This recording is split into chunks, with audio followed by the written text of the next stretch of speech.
নমস্কার বন্ধুরা, আজ আমি তোমাদের একটা পুজো দেখাতে যাচ্ছি। যে পুজোটা কারো কারো হয় অমাবস্যার দিনে, আবার কারো কারো হয় অমাবস্যা শেষের দিনে, মানে অমাবস্যা কেটে যাওয়ার কালী পুজোর যে অমাবস্যায় হয়, আর কালী পুজোর পরের দিনে যে অমাবস্যা যেটা কেটে যায়, সে কেটে যাওয়ার পরের দিনে যে পূজা হয়। এটা এই নিয়মটা সকলের সমান হয় না, এটা কিছুটা নিয়মটা একটু আলাদা আলাদা ভাবে হয়। তো এই নিয়মটা আমাদের তো কালী পুজোর পরের দিন হয়, যখন অমাবস্যাটা কেটে যায়। আর আরো আমাদের এখানে আরো অনেকের হয়েছে পূজাটা, যে তাদের হয়েছে অমাবস্যার দিনে। তো সেই পূজাটা কিভাবে হয়? এই পূজাটা হচ্ছে নাম হচ্ছে খন্দবালা লক্ষ্মী পূজা। তো আমাদের সেই পূজাটা হচ্ছে গোবরের লক্ষ্মী আর চাল দিয়ে, এরম চালকে বেটে, আতপ চালকে বেটে এরম এই যে কলা গাছের একটা যে ছালোটে যেটা বলে কলা পেটকো, সেই কলা পেটকোর মধ্যে এই ঠাকুরটাকে আমাদের তৈরি করতে হয়। এটাকে আমি তোরা তৈরি করেছি লক্ষ্মী নারায়ণ। তো এই লক্ষ্মী নারায়ণ থাকবে আমাদের বাড়িতে। আর এইসব আমি পুজোর সব জোগাড় করে নিয়েছি এখানে। তো আমাদের গোবরের লক্ষ্মীও আছে, এখানে হচ্ছে চালের লক্ষ্মীটা আছে, আর গোবরের লক্ষ্মীটা আমি ছাদের মধ্যে রেখে দিয়েছি। ওটা কারণ একসঙ্গে ঠেকাতে নেই, ওটা আলাদাভাবেই রাখতে হয়, যার জন্য আমি এখানে এখন গোবরের লক্ষ্মীটা আছে, চালের লক্ষ্মীটা আছে, গোবরের লক্ষ্মীটা ছাদের মধ্যে আছে। চলো তোমাদের আমি দেখি। বন্ধুরা, আমি তো গোবর নিয়ে চলে এসেছিলাম। তো গোবরটাকে আমাদের একটা জেঠু দিয়ে গেছে। তো এই যে এই গোবর দিয়ে তৈরি হবে অলক্ষ্মী, মানে লক্ষ্মী অলক্ষ্মী। একটা হচ্ছে লক্ষ্মী আছে, চালের দিয়ে চাল বাটা দিয়ে তৈরি হয় লক্ষ্মী ঠাকুর, আর গোবর দিয়ে তৈরি হয় অলক্ষ্মীটাকে।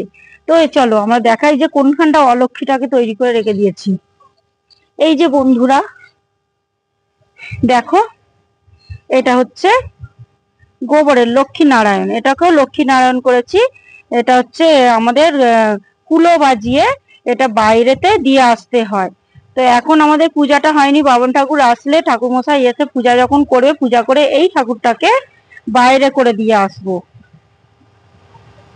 এটা ঘরের মধ্যে থাকবে না, এটা বাইরে করে দিয়ে আসতে হবে রাস্তার ধারে।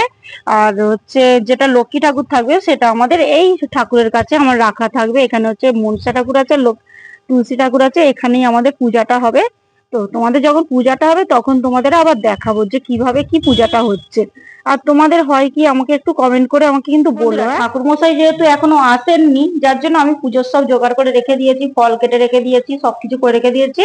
তো এই চাল বাটাটা এক্সট্রা হয়েছে, এটা কাজে লাগেনি, যার জন্য আমি গুছিয়ে এটা রেখে দিয়েছি। আর এখানে ঠাকুর আমার সবকিছু রেডি করে রেখেছি, ঠাকুর মশাই আসলে পুজোটা আমার স্টার্ট করে দেবে, তখন আমি সবকিছু ওপরে ছাদে নিয়ে যাবো, কারণ ওপরে তো অনেক কাক আছে বা নোংরা পড়ে যেতে পারে ফলের মধ্যে, যার জন্য আমি এখন ঢাকা দিয়ে সবকিছু রেখে দেবো, পরে বামন ঠাকুর মশাই আসলে সেগুলো নিয়ে যাব। কিছুক্ষণ আগে আমি তোমাদের যে বলেছিলাম ঠাকুর মশাই আসলে পুজো করলে তখন তোমাদের আমি দেখাবো তো আমাদের কিভাবে পুজোটা করা হয়।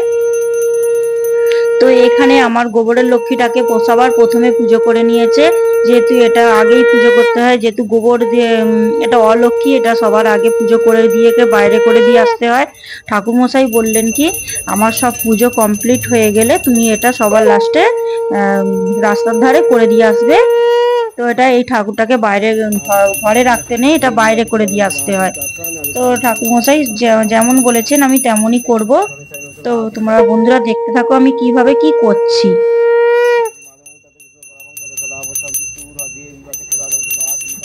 ঠাকুরমশাই পুজোটা করতে থাকুক, তোমরা দেখতে থাকো। আমিও পুজোটা একটু 7 ঘন্টা যেহেতু আমাকে বাজাতে হচ্ছে, তো আমি সেইভাবে ঠাকুরমশাইয়ের সহযোগিতা করতে থাকি, বা যেহেতু আমার বাড়ির পুজো। তো তোমরা বন্ধুরা দেখতে থাকো। পুজো সম্পূর্ণ হলে তবেই তোমরা স্কিপ করবে, বা স্কিপ করবে না, পুরো ভিডিওটা একটু প্লিজ দেখো। আর কমেন্ট করে আমাকে বলো যে আমার ভিডিওটা কেমন হয়েছে, আর আমাদের এই পূজাটা তোমাদের সবার বাড়ি হয় কি একটু বলো আমাকে। যাদের হয় তারাই আমাকে বলবে, আর যাদের হয় না, যেহেতু আমরা হিন্দু, যে সেই ধরনের ভাবেই সেইভাবেই বলছি তোমাদেরকে, আমাকে কমেন্ট করে বলো।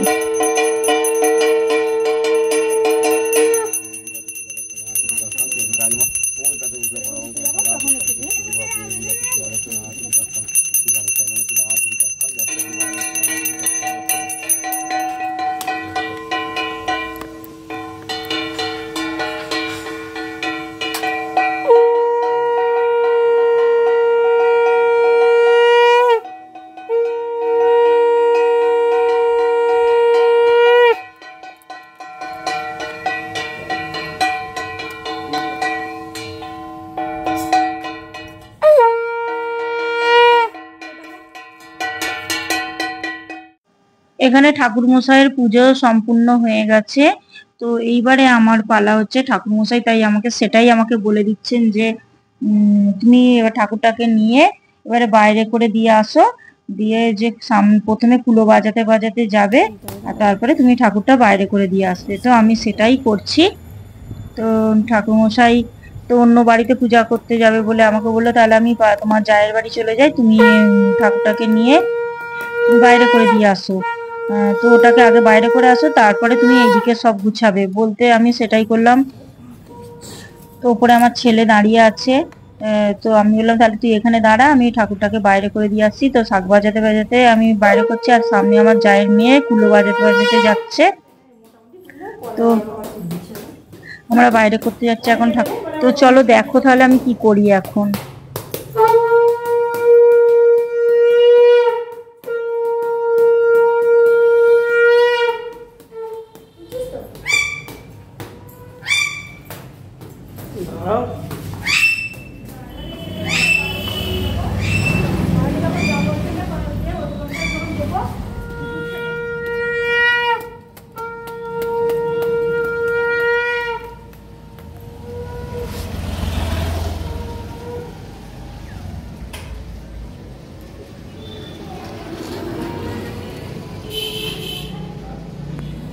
বন্ধুরা আমার ভিডিও যদি ভালো লেগে থাকে আমার চ্যানেলকে লাইক কমেন্ট আর সাবস্ক্রাইব করে রেখে দিয়ে নোটিফিকেশন অন করে রেখে দেবে, যার বন্ধু হয়ে পাশে থেকো।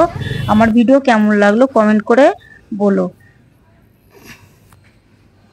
আমি চালের লক্ষ্মী ঠাকুরটা ঘরের মধ্যে রেখেছি, গোবরের লক্ষ্মী ঠাকুরটা রাস্তার ধারে করে দিয়ে এসেছি, একবার তোমরা দেখে নাও। আর ভিডিওটা আমি এখানেই শেষ করলাম। টাটা আজকের মতো।